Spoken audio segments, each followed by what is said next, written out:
This is Thaxted, a small village in southeast England. 500 years ago, it was an important cutlery manufacturing town. The cutler's lane, the recorder's house, and the cutler's hall still exist. But of the industry itself, Thaxted is called today the Sheffield of medieval England. But the only steel worker left there is the village blacksmith. While iron and steel were made from ironstone and charcoal, Thaxted remained famous for its cutlery. About 400 years ago, the workers in the Sheffield valleys developed the use of water mills and began to use coal in place of charcoal. And so the industry of Thaxted and the craftsmen gradually moved to the north, many of them to Sheffield.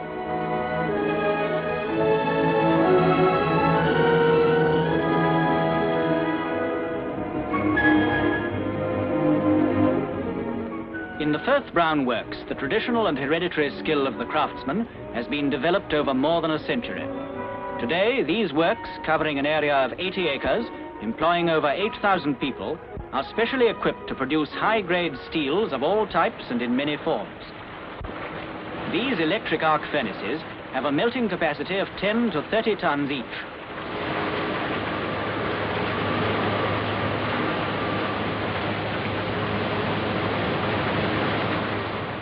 Immediately after tapping, the furnace is recharged with selected high-grade steel scrap and other steel-making elements.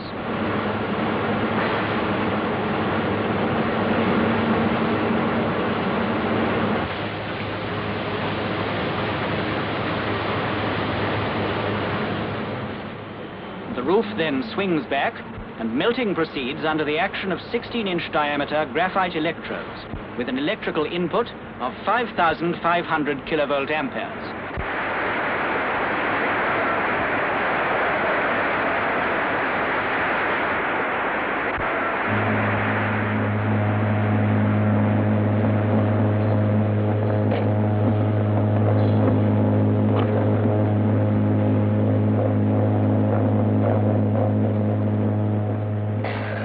It takes about 2.5 hours to reduce this 30-ton charge to a molten state and to reach a temperature of approximately 1600 degrees centigrade.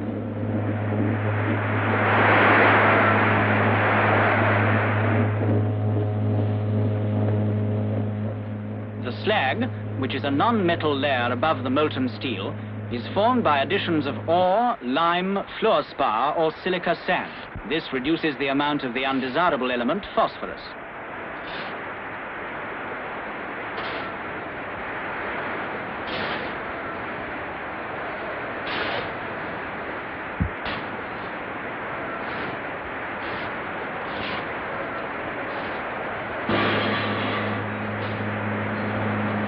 After the oxidizing period is complete, the slag, which has absorbed the unwanted phosphorus, is removed.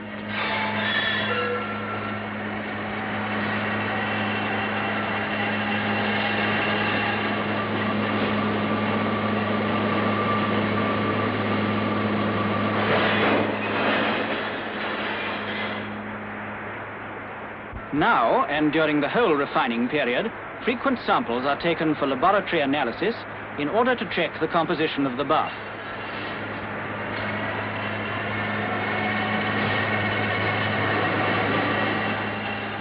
A more rapid check of the general condition of the molten steel is obtained by expert examination of the crystalline structure of a fractured sample. The second slag for the reducing period is made by additions of lime and ground carbon for the removal of sulfur and oxygen. A stopwatch in the hand of an expert is a ready means of estimating temperature.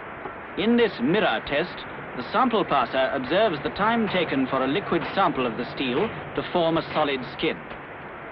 At this stage, the additional alloying elements required can be calculated. These are carefully weighed and added in order to produce the desired composition.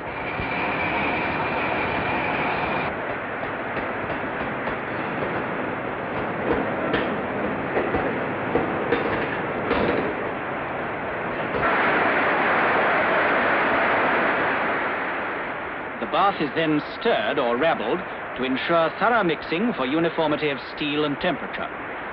To make sure that the steel is at the correct temperature for casting, A final reading is taken by means of the immersion pyrometer.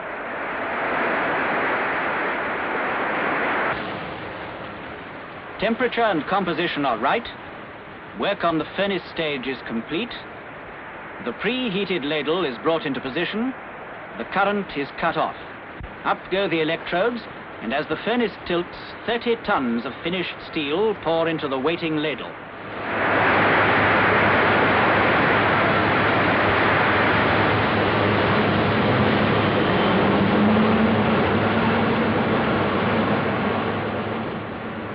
Temperature observations are taken with the optical pyrometer throughout the tapping and casting operations. Meanwhile, the ingot molds have been dressed and preheated, ready to receive the molten steel. The casting or teaming of the ingot must be carefully controlled, both as regards the flow of steel and its temperature. Each particular size of ingot requires a definite speed of teaming, and the design of both mold and feeder head play an important part in ensuring freedom from unsoundness. After annealing to reduce internal stresses, the ingots are turned to remove surface blemishes.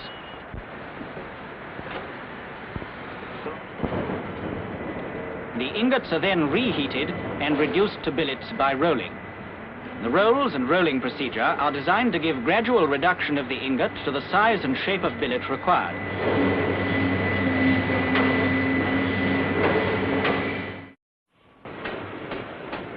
We have shown you examples of just two of our many products. The same care in manufacture and testing which has gone into them is applied to all Firth Brown products. This modern age calls more and more for high-quality alloy steels. Steels of greater strength and less weight, steels to withstand greater stresses and higher temperatures, to meet the ever-increasing demand of engineers throughout the world for improved performance and speed. The electric power which feeds factories and farms as well as homes and cinemas depends on high-quality steel. The plant and generators rely on sound steel. Without it, the modern power station would not be possible. The overhead cable would no longer carry its potential energy into every corner of the country.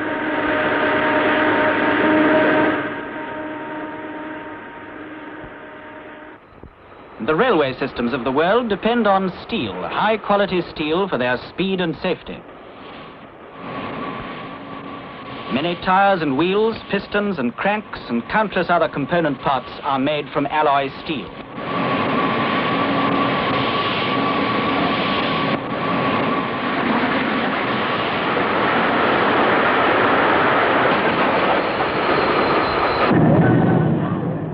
I am happy to name this ship Rangitani. I wish success to her and to all who sail in her. These stirring words have started ships down the slipways for centuries. From days of sail to those of reciprocating engines, to the steam turbine, and now in the future the marine gas turbine, ships have been launched to swell the world's mercantile marine.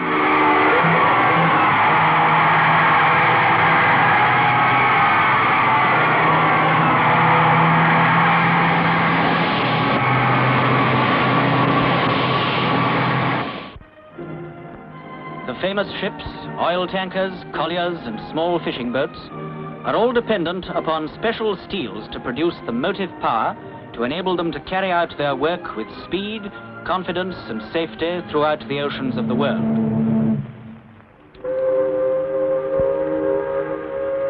Cement production calls for large quantities of special manganese and other alloy castings for use in its huge rotary kilns and other plant.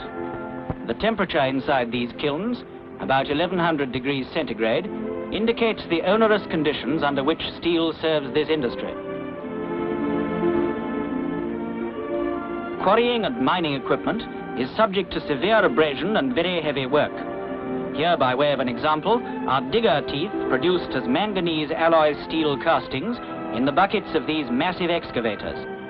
Gears and other components, subject to heavy stresses and wear, are also manufactured from alloy steel forgings and castings.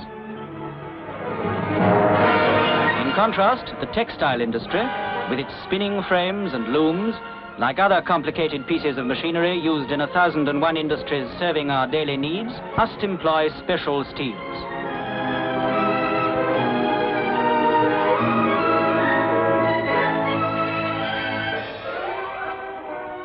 Probably the most spectacular application of our special grades of alloy steels is in the aircraft industry. Not only steel for the engines and aircraft themselves, but also for the machine tools and cutting tools used in their production. Rapid development of the jet and turboprop engine has only been made possible by the closest collaboration between designers and steelmakers to provide the special steels capable of withstanding the high stresses and strains met with in aircraft flying at speeds near that of sound, the giant airliners and flying boats weighing as much as 130 tons.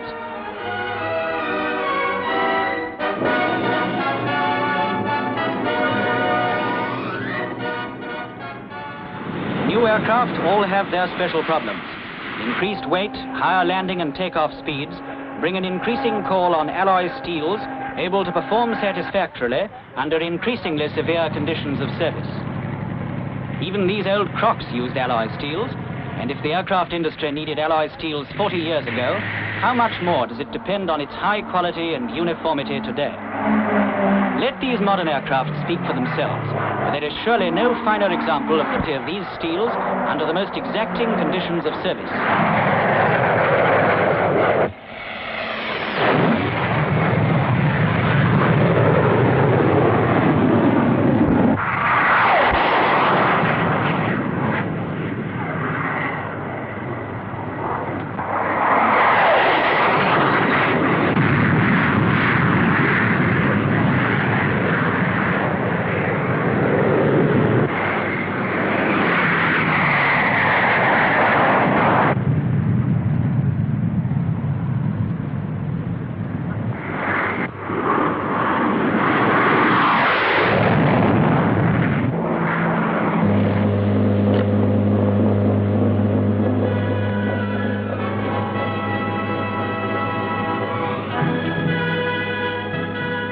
We have tried to show in these few examples the important part played by the steelmakers in the lives of us all. The skill of the steelmakers from melting to casting, from rolling to forging, the constant works checks and laboratory tests justify our faith in the excellence of the resulting products. Firth Brown, with its research facilities and wealth of experience on all metallurgical problems, is always at the service of the designers and engineers throughout the world, who can be assured of obtaining the best steels for their requirements, confident in the knowledge that it is indeed sound steel.